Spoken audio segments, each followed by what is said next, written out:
Well, for more on the global race in 5G and what that really means for consumers, let's bring in Roger Cheng. Roger is the executive editor of CNET News, an online tech publication. Welcome to the show. Thanks for having me. So in layman's terms, break down the 5G technology and why all these companies are clamoring to perfect it.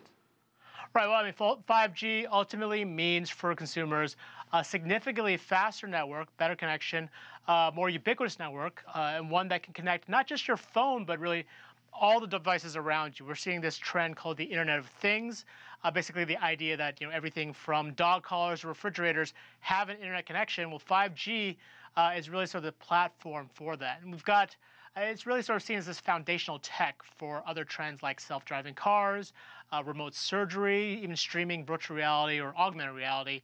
5G is a network that's fast enough and responsive enough to power some of those technologies.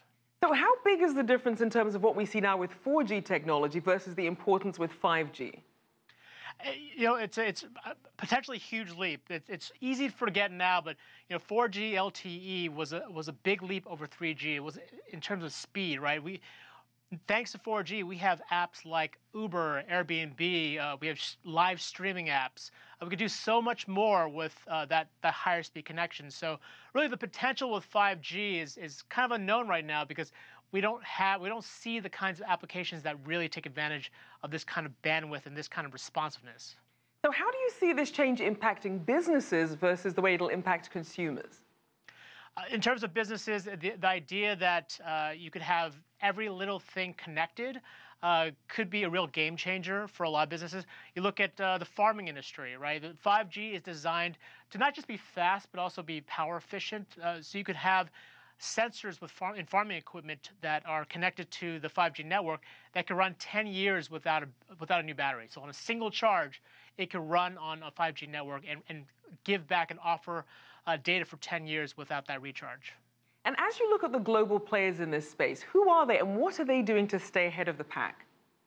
Right, you've got to look at countries like China, Korea, and of course the US. In fact, just today, Verizon announced that they launched the first 5G, though it's kind of a 5G with an asterisk service in the form of a home broadband service. And AT&T has already said that they're expecting to launch a 5G commercial service later this year. Now, you see a lot of these deployments and these trials around the world. You're seeing Korea trying to get it there next year, as is China.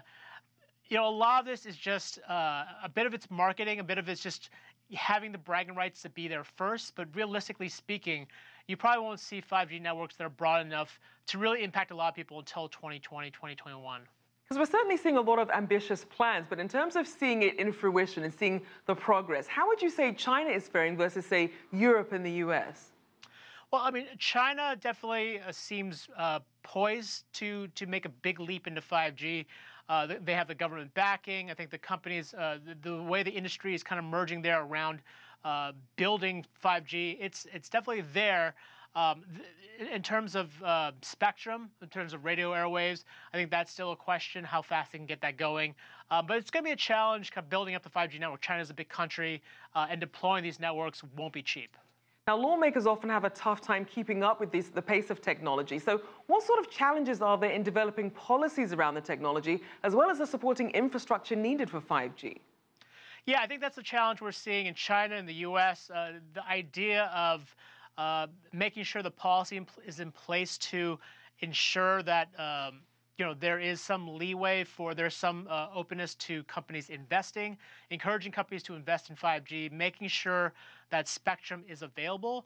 For 5G to be really effective, you need to have sort of super high frequency spectrum.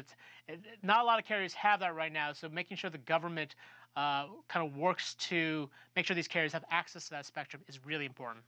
Now, as high-tech companies face more scrutiny between countries, especially in this climate, how do you see that impacting innovation in this space?